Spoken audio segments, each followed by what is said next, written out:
7 de la mañana, 17 minutos. Seguimos en Radio 1010. Tiempo y momento de ir a la entrevista central, pero no sin antes recordarles las vías de comunicación para que cada uno de ustedes participe y nos acompañe. Por su lado, el 1221, y por el otro lado, 096-608-850. Estamos dando la bienvenida en esta mañana al diputado Felipe Carballo, de la lista 711, que lo tenemos en estudio en vivo para abordar distintos temas. Bienvenido, diputado, ¿cómo anda? Bueno, buenos días, es un gusto para mí estar en este programa. Andamos bien, trabajando, finalmente. Elsa. ¿Qué tal? Muy buenos días, ¿cómo está? Trabajando, hay un temita que está circulando en los medios de comunicación en los últimos días, que es la baja de la edad para poder ser legislador, tener 18 años. Sí, es verdad, sí. ¿No es muy poco?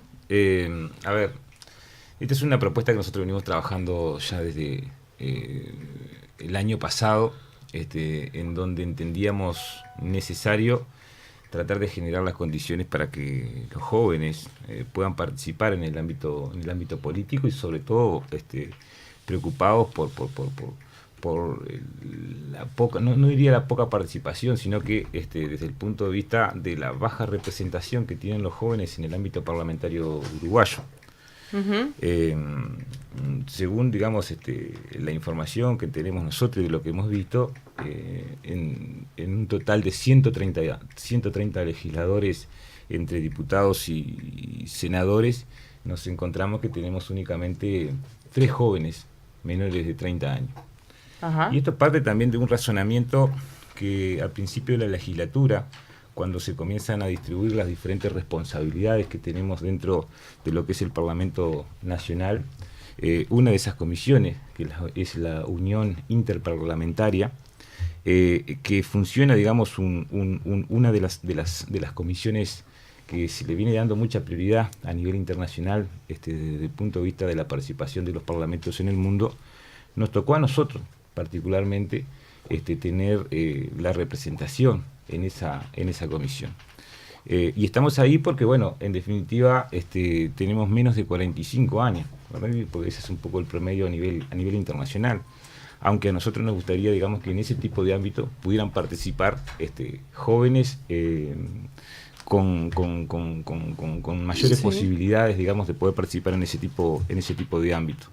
Por eso entendemos nosotros de que es importante entrar a discutir, poner encima de la mesa en el intercambio político, y por eso nosotros en esas propuestas hablamos de un gran acuerdo nacional en la necesidad de bajar las exigencias para poder ingresar al Parlamento, inclusive a la Presidencia de la República, decíamos nosotros.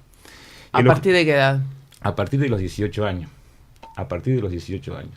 Y esto lo planteamos, digamos, en el entendido de generar, digamos, las condiciones para que los jóvenes puedan tener un nivel de participación que sea diferente y comenzar a abrir, digamos, las puertas desde el ámbito político y de las ciertas responsabilidades, en este caso, digamos, tanto en el ámbito legislativo como en el ámbito ejecutivo, poder generar, digamos, condiciones para que los jóvenes comiencen a tener otro tipo de participación, teniendo en cuenta, digamos, que en los hechos históricos que hemos tenido en nuestro país, los jóvenes y la juventud ha jugado un papel que ha sido fenomenal. Uh-huh. Nosotros citamos dos ejemplos concretos. Uno tiene que ver justamente con aquella lucha que se dio en favor del voto verde, ahí fueron los jóvenes que jugaron un papel fundamental para nosotros. Y lo mismo sucedió con la lucha por el no a la baja, ¿verdad? Donde en definitiva allí también la juventud, los jóvenes organizados desde el punto de vista político han jugado un papel que ha sido fenomenal. Esto independientemente de un conjunto de organizaciones que existen en nuestro país, ¿verdad? Y en forma individual, de jóvenes que han demostrado que tienen una enorme responsabilidad, un enorme compromiso con nuestro país, ¿no? Con la solidaridad en el Uruguay. Nosotros hemos encontrado una cantidad de jóvenes que trabajan en procura, digamos, de la construcción de una vivienda en forma solidaria, de dar clases en forma gratuita, ¿verdad? Sí. Tenemos experiencias bien concretas, por ejemplo, en el ámbito de la universidad. Hay jóvenes que están al frente, digamos, de lo que es institución desde el punto de vista de lo que es el cogobierno. Bueno, allí los estudiantes están representados y juegan un papel a temprana edad, ¿verdad? Digamos, de responsabilidad. Y somos conscientes también de cuáles son los filtros que existen para eso. Y los filtros que existen para eso, a nuestro entender, son los partidos políticos. En cada uno de los partidos políticos, obviamente que existen sus determinadas juventudes. Y con esto estamos diciendo y tratando de poner claramente el tema encima de la mesa para comenzar a dar un gran debate nacional en relación a este tema que nos preocupa, que debemos generar esas condiciones. ¿La ley actual de que establece qué edad? Perdón. La ley actual estamos hablando de que para poder ser senador uno necesita tener 30 años de edad cumplido, y para ser diputado se necesitan 25 años de edad cumplido. Bien. Para ser presidente 35 años de edad cumplido. ¿Verdad? Es decir, ¿ustedes quieren cambiar todo eso? O sea, las 13 edades. Nosotros nos gustaría poder cambiar esas 13 edades. Sabemos y somos conscientes que para poder avanzar en ese sentido hay que hacer una reforma constitucional. Claro, por eso. Y en el caso, digamos, de una reforma constitucional, en los aspectos electorales... O sea, que a ver si me queda claro. 18 años para poder ser diputado, senador o presidente de la República. Efectivamente. ¿Y no es muy poco para ser presidente de la República, 18 años? Es parte del debate que tenemos que dar, ¿verdad? Usted quiere plantear el debate, que se dé y se debata, pero está abierto a... Nosotros no estamos... ¿Usted está convencido? Sí, esa es la pregunta. Si usted está convencido que a partir de 18 podría ser presidente. Yo estoy convencido de que existen un conjunto importante de jóvenes que han demostrado y que han asumido responsabilidades muy importantes a temprana edad, ¿verdad? Y creo que necesitamos nosotros renovar desde el punto de vista de la participación de los jóvenes los ámbitos de decisión política en nuestro país. Por eso nosotros en esa propuesta no solo hablamos de lo que nos parece desde el punto de vista más general y de lo que es el desarrollo político de nuestro país. No es una propuesta que esté cerrada, es una propuesta que nosotros lo estamos planteando para poner el debate encima de la mesa y que nos permita de alguna manera intercambiar con los diferentes actores políticos. Es decir, bueno, quizás no sea 18, capaz que sea 21, pero nosotros tenemos que tratar de generar las condiciones para que los jóvenes puedan participar en el ámbito de la toma de decisiones en nuestro país. Somos conscientes, decíamos, que para poder avanzar en ese sentido hay que hacer una reforma en la Constitución. Claro. Y cuando hablamos de los aspectos electorales, obviamente uno de los mecanismos es poder alcanzar un tercio del Parlamento, de ambas cámaras, y después se necesitan tener un porcentaje importante también en lo que es la Asamblea General para poder avanzar, digamos, en la redacción de una propuesta de esta naturaleza. Pero bueno, para eso es importante, a nuestro entender, poder generar, digamos, las condiciones de intercambio con los diferentes partidos políticos, con los diferentes actores, con los cuales con algunos de ellos ya hemos estado conversando en forma individual. ¿Qué le han dicho? Y existe allí, digamos, en materia legislativa, en el caso de los diputados y los senadores, una voluntad, ¿no? Una voluntad en pensar en bajar justamente la edad, porque bueno, como dijeron hace un momento, se comparte, se coincide en la necesidad de que nosotros tenemos que tratar de renovar desde el punto de vista de la participación de los jóvenes en el ámbito legislativo.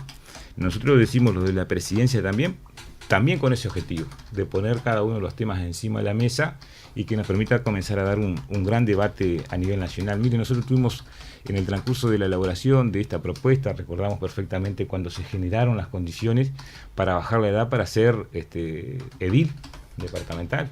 No nos olvidemos que antiguamente eran 21 años y de los 21 años pasaron a ser 18. Y eso permitió que muchos jóvenes pudieran participar en las diferentes elecciones departamentales y presentarse por primera vez a la Junta Departamental. Obviamente pasando los filtros correspondientes en cada uno de los partidos, porque uno no ingresa en el ámbito político, ¿verdad? Y de la noche a la mañana y al otro día es candidato, ¿no? Entonces hay que imaginarse ese escenario. O sea, no es que vaya a aparecer un joven con 18 años, a no ser que sea el máster de los máster, aparezca en un partido político y con 18 años vaya a encabezar una lista del Senado. Todo lleva un proceso. Todo lleva un proceso.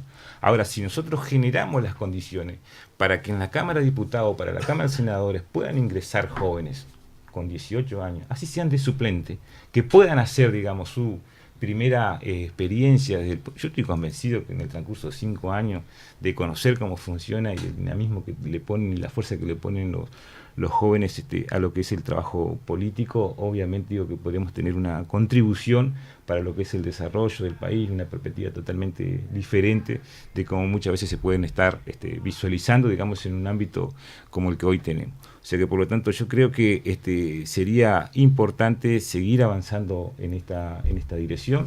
Tengo que decirlo también, este es un tema que está incorporado en la agenda del mundo. Este tema, por suerte, más temprano que tarde, va a incorporarse en nuestro país. Carvalho, le tengo que cambiar de tema porque el tiempo apremia y tenemos que ir a una tanda en unos minutos nada más. No puedo dejar de preguntarle, porque usted es parte de la 711, del tema Sendic, ¿cómo está la interna respecto a ese tema? ¿La interna de qué? De la 711. La interna, nosotros no tenemos interna en la 711. Bueno, a nivel de la lista, ¿no, verdad? ¿Cómo lo están viviendo eso? Nosotros, digamos, en ese sentido tenemos un 100% de respaldo a todo lo que ha hecho Raúl, ¿no? En las diferentes responsabilidades que ha tenido, fundamentalmente en lo que ha asistido todo el tema de ANCAP. Tenemos una enorme confianza en Raúl, conocemos a Raúl desde hace un montón de años. ¿Es diputado o no es diputado? ¿Es licenciado o no es licenciado? En ese tema particularmente creo que fue bien claro y específico cuando realizó la conferencia de prensa en el Parlamento. Una vez que tenga todos los elementos, él va a estar comunicándolo a la ciudadanía, ¿verdad? ¿Pero tiene el título? Él hizo las solicitudes correspondientes, ¿verdad? Él, como bien claro ha planteado, nunca se ha arrogado ningún título que no tuviese, ¿verdad? Pero en cambio a los colegas del Observador, él le dijo que no tenía el título de licenciado. Sí, nosotros vimos toda esa discusión que se dio a través de los medios de comunicación. Pero fue una llamada que se reprodujo tal cual. La entrevista, telefónica que le hizo el Observador se reprodujo tal cual, y ahí se lo escucha claramente a él decir que no es. Yo escuché esa parte de la entrevista que le hace en el Observador, no sé en qué contexto, no tengo idea en qué contexto. No sé si en esa entrevista se habló alguna cosa más. No sé si el vicepresidente había autorizado grabar esa entrevista. No, en general, sí. En general uno cuando llama, he trabajado a nivel de grabación de notas telefónicas. En general uno siempre, la otra persona sabe que lo están grabando, ¿no? ¿Verdad? Porque ahí yo creo que se rozan muchas cosas, ¿no? Que tienen que ver inclusive con la ética, ¿no? Si tanto se discute sobre el tema de la ética. Yo creo que, digamos, si uno tiene una charla telefónica con alguien, y sobre todo con un periodista, ¿no? Me imagino que el periodista le habrá dicho, mirá que te voy a grabar para hacer una entrevista. En general se dice, ¿no? sí. Yo ese tipo de cosas la desconozco. No sé si eso... Además, más allá de que imaginemos el hipotético caso que la periodista Patricia Madrid, en este caso, la colega, no le haya dicho que estaba grabando. Hay un reconocimiento, de todas maneras, de Sendic hacia la periodista, de que él no tiene el título. En ese sentido, nosotros respaldamos, como dijéramos hace un momento, 100% de las opiniones de Raúl. Raúl fue bien específico en este sentido, dijo que cuando él tuviese los elementos, que había solicitado la información, lo va a dar a conocer a quien corresponda. Yo estoy convencido que eso va a ser así. Que va a mostrar el... ¿Y si nunca llega el título? Usted quédese tranquila que va a llegar. Ahora dice, el diario del País hoy titula, Raúl Sendic ordenó que figure como licenciado. No ha sido casualidad ni error, el vicepresidente Raúl Sendic quiere que le sigan llamando licenciado, aunque todavía no ha podido acreditar su título. En los comunicados oficiales del Senado, informando sobre sus actividades, la abreviatura LIS de licenciado precede a su nombre debido a una orden emanada del despacho justamente del vicepresidente que llegó a las diferentes dependencias del Senado, según fuentes legislativas que informaron a este periódico. La noticia corrió como reguero de pólvora, agrega acá, en los ámbitos del Senado, y llegó a oídos de los senadores de la oposición que no descartan hacer un planteo en la próxima sesión del cuerpo. En la lista 711, dice en el sitio web de la 711, su agrupación figura como profesión licenciado en genética humana de la Universidad de La Habana, en Cuba, graduado con medalla de oro. igual de todas maneras hay una cubana de la universidad allí de La Habana que dice que no está, esta licenciatura no existe directamente. O sea, es todo muy confuso, ¿no? Sí, ¿verdad? estamos hablando de, a ver, Más allá de separándolo de ANCAP, ¿no? Sí, porque son cosas sí, distintas. separándolo de ANCAP. Separándolo de ANCAP, pero que nosotros entendemos que acá existe una fuerte campaña, ¿verdad? De la oposición y de la derecha, lo afirmamos porque lo sentimos así, de desprestigio, digamos, a la renovación dentro del Frente Amplio. Decíamos hace un momento, nosotros confiamos 100% en Raúl, ¿no? Conocemos a Raúl no desde hace 2 días, sabemos que esta situación no se dio tampoco hace un par de años, estamos hablando de una situación que sucedió hace por lo menos 30 años atrás, ¿verdad? Hay que situarse también en qué condiciones y en qué momento estaba el desarrollo en Cuba, en el marco también de un conjunto de actividades que tenía Raúl en aquella época. Y si el vicepresidente, si el compañero Raúl Sendic dijo que cuando tuviese los elementos lo va a explicar y se lo va a decir, y en realidad se lo va a decir a quien tiene que decírselo, ¿verdad? Si es que entiende que tiene que transmitírselo a alguien. Nosotros confiamos plenamente en Raúl y tenemos la firmeza y la certeza de que, bueno, de que si hoy sale esa información, capaz que algún documento que otro ya llegó. Al respecto de este tema del vicepresidente, la licenciatura o no, el tema ANCAP también, en la entrevista anterior que compartimos, puntualmente, que hablábamos de Uber y principalmente del tema ANCAP también, se mencionaba el tema de la posible candidatura de Raúl Sendic, ¿no? El desprestigio de esta figura que era el único candidato que veía la lista 711 como candidato a la presidencia en el 2019. ¿Se mantiene eso a pesar de estos golpes que ha recibido la figura del vicepresidente? Obviamente que se mantiene, ¿no? No solo que se mantiene, nosotros estamos ya de cara, digamos, a una campaña para las elecciones internas, la cual la va a encabezar el compañero Raúl Sendic, o sea, la 711 va a ir con el compañero Raúl Sendic para esta campaña que vamos a tener el próximo 29 de mayo, que es una elección interna, pero creo que es una muy buena oportunidad de hacer un contacto de cercanía, digamos, con la ciudadanía y con el pueblo frente amplista, y tener la oportunidad también de comenzar a transmitir nuestra opinión, ¿verdad?, de cómo nosotros estamos viendo los temas que son centrales en la agenda nacional, de cómo nosotros vemos cuál debe ser el rol que debe jugar el Frente Amplio, cuál es el Frente Amplio que queremos, y obviamente que para nosotros nos interesa muchísimo poner encima de la mesa el rol que deben de jugar las empresas públicas y el papel que ha desarrollado ANCAP en beneficio de toda nuestra sociedad.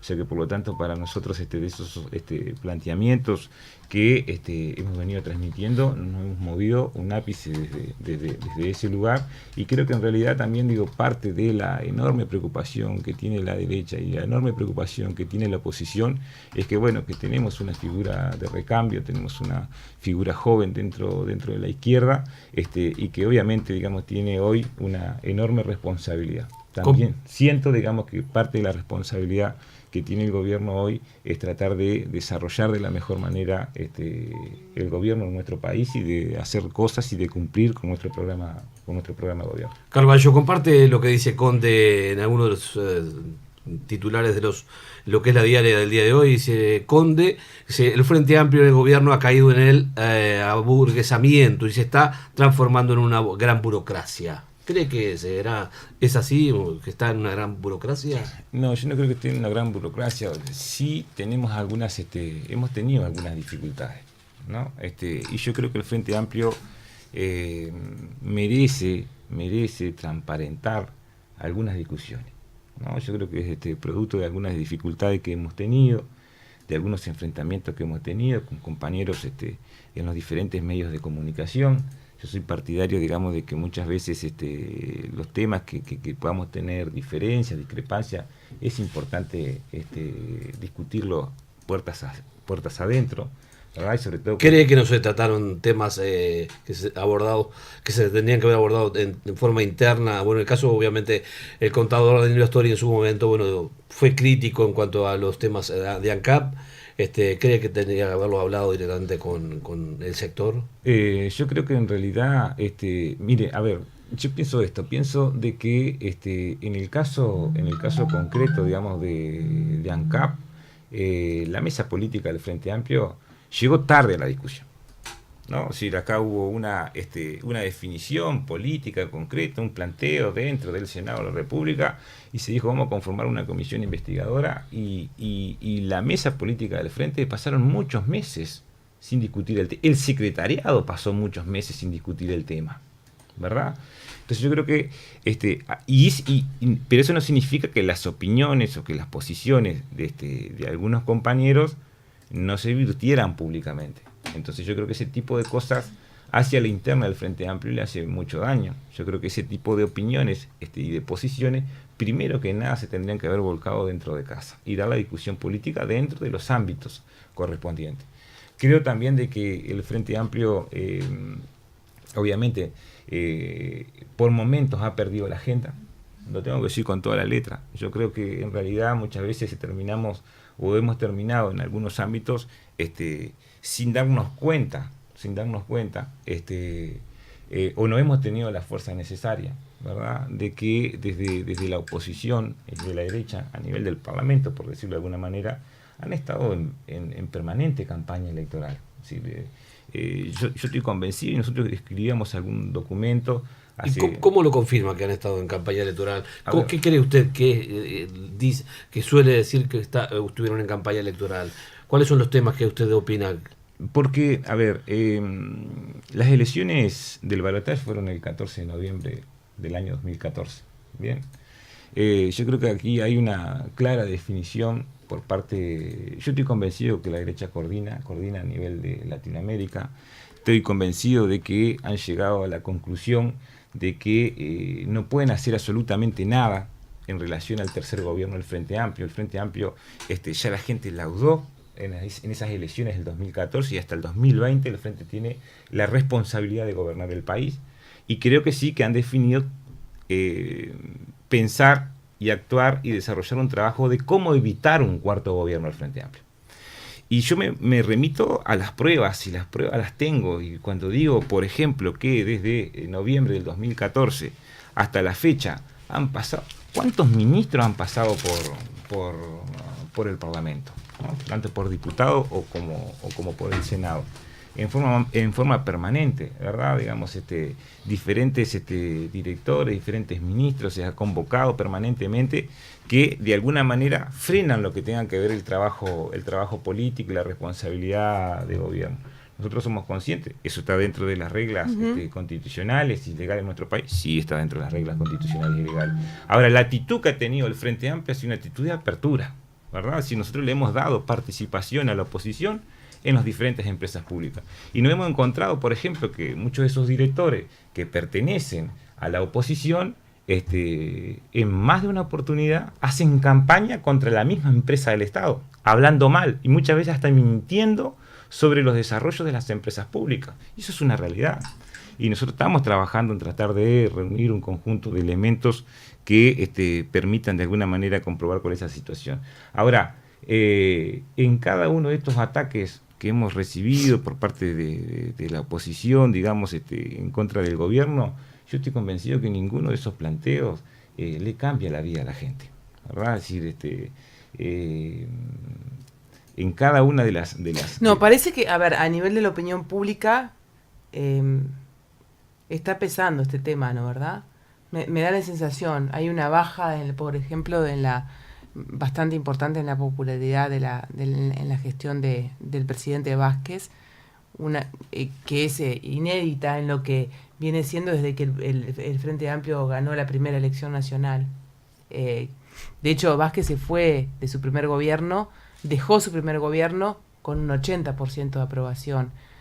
Entonces es histórica la baja. Yo no sé si es a causa de esto o a causa de que, bueno, hay un desgaste de repente capaz que normal de lo que es de lo que son las figuras políticas luego de determinado tiempo en el gobierno, ¿no? Que ya es el tercer gobierno del Frente Amplio y no hubo un recambio aún de partido, capaz que el propio desgaste que lleva a que baje.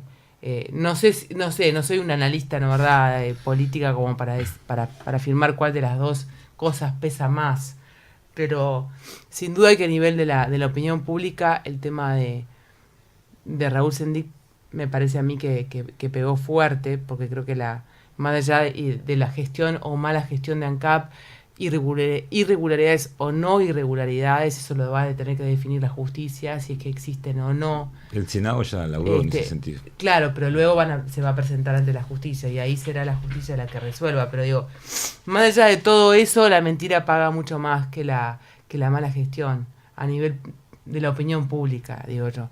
Y porque acá en Twitter, por ejemplo, estoy ya leyendo repercusiones de lo que salió hoy, no solamente lo que salió en la prensa hoy, de ese pedido expreso desde la Secretaría de Sendic, sino también de lo que acaba de decir usted. Y bueno, no son flores lo que dicen.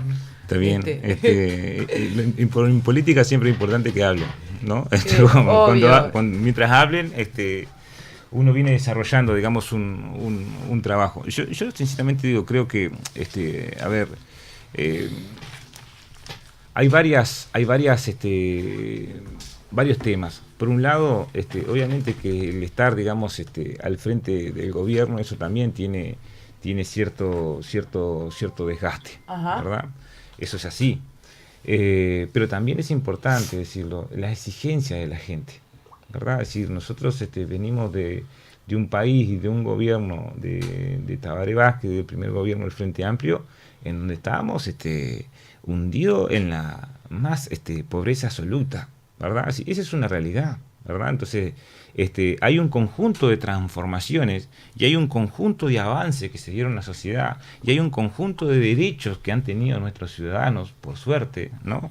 No por suerte, sino que por el resultado de algunas políticas, ¿verdad?, que se han venido impulsando a partir del gobierno del Frente Amplio, y que eso obviamente obliga, ¿verdad?, a que el gobierno, a que nuestra fuerza política siga pensando cómo mantener esos avances, ¿verdad? Sí, porque después que un ciudadano mejora, digamos, su condición, comienza a exigir otro tipo de cosas que antes no las exigía, y nos parece que está bárbaro que así sea, y es parte de la responsabilidad de cómo debe desarrollar el gobierno y nuestra fuerza política la conducción de este país, ¿verdad? Entonces, también es verdad. Por otro lado, tenemos un conjunto de en esa campaña de desprestigio que existe contra la figura de Raúl, y cuando nosotros decimos que esto es un embate que está teniendo la derecha, sino cómo se puede explicar que en un embate que no se conoce en la historia de nuestro país, no se conoce en la historia de nuestro país, que a una persona particularmente todos los días se esté hablando sobre esa persona, ¿verdad? Así, ¿cómo se explica que solo en un mes hayan existido 150 titulares en los medios de prensa? O sea, si uno comienza a analizar todos los meses que se estuvo discutiendo el tema ANCAP, se hablaban de que, bueno, de famosas irregularidades, de ilícito, y que vamos a llevar hasta el día de hoy no presentaron nada, ¿no? Que vamos a presentar la denuncia en la justicia en forma, hasta el día de hoy no han presentado absolutamente nada. O sea, se van en amague en forma permanente. Nosotros hace algunos meses atrás lo decíamos también en alguna nota periodística: si tienen elementos, vayan y preséntense, hagan la denuncia de una vez, que vaya la oposición, ¿verdad? Y que vayan, que se presenten, que hagan la denuncia de una vez, que vayan a la justicia. Ahora, de cada uno de estos elementos, y si la justicia no comprueba absolutamente nada en relación al tema, nosotros vamos a ir por ello. Porque ya el Senado se conformó una comisión en la cual era para poder investigar en relación a las irregularidades y las ilicitudes, y ya laudó. No hubo irregularidades, no hubo ilicitudes en el trabajo de la investigadora que se desarrolló en el Senado. Después viene toda la otra opinión, ¿no? Si se tuvo una buena gestión, o sea, sobre el tema de la gestión, eso es opinable. ¿Cree que hubieron errores? Por ejemplo, en el caso de lo que fue el otorgamiento de los $5.000 a esa FM que no estaba en funcionamiento. A ver, yo en este sentido yo tuve la oportunidad de leer las versiones taquigráficas, ¿no? Y quiero ser bien claro en esto. El primero que plantea, digamos, de la posibilidad no, que reconoce determinados errores, es el propio Raúl Sendic. cuando es convocado, digamos, como presidente, como expresidente de ANCAP, ¿verdad? Es decir, en materia de gestión. A ver, cuando estamos hablando de una empresa que comienza a desarrollar y a cambiar lo que es la matriz energética de nuestro país, que hace un conjunto de inversiones, ¿no? Que levanta 10 plantas desde cero, y obviamente que en el marco de ese desarrollo seguramente algunos errores se hayan cometido, digamos, desde el punto de vista de la gestión. Y eso lo reconoce el propio Raúl Sendí cuando está en la comisión investigadora. Ahora, el tema de la radio, ya Raúl no estaba más en la presidencia de ANCAP. Pero era un hombre de su confianza que quedaba al frente. Sí, claro, sin duda. Ahí digamos, se transmitaron, digamos, todas las solicitudes correspondientes, ¿verdad? Así lo que hace el directorio es en base a los informes para poder avanzar en relación a las donaciones o las colaboraciones que hace, en este caso, o hacía la empresa ANCAP. Se necesitaban tener los informes correspondientes y la documentación. Lo que se ha transmitido en la comisión investigadora, como se trabajó en relación a este tema, es que la documentación, ¿verdad?, se presentó en forma correcta. Por eso fue lo de la colaboración a esta radio. Yo creo que ANCAP ha jugado un papel fundamental en el apoyo y en el respaldo a diferentes organizaciones. Y si no, que me digan, ¿no?, las diferentes instituciones deportivas que existen en el país, que han recibido el respaldo, por ejemplo de ANCAP, ¿verdad? Y a mí me consta cantidad de legisladores, dirigentes políticos de la oposición, muchas veces golpeando de las diferentes puertas, en una actividad que nos parece que es correcta, ¿verdad? De tratar de gestionar, de articular entre esas instituciones deportivas o entre esas instituciones sociales, en golpear puertas para poder conseguir determinados recursos, ¿verdad? Entonces yo creo que allí existe, digamos, un trabajo de responsabilidad social bien importante que se desarrolló desde ANCAP, que se está desarrollando, y que bueno, que creemos que ha quedado sumamente demostrado que en materia de gestión se pueden tener diferentes opiniones, pero no existió ni irregularidad ni ilícito, y eso fue comprobado, digamos, por el Senado de la República. El vicepresidente Raúl Sendic, en el exterior, casualmente creo que fue en México cuando estuvo por allí,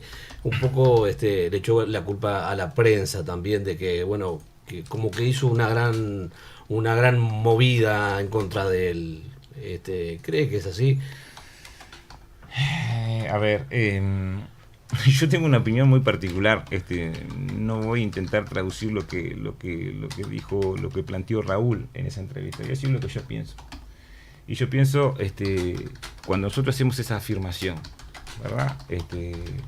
Cuando levantamos información sin tener, digamos, el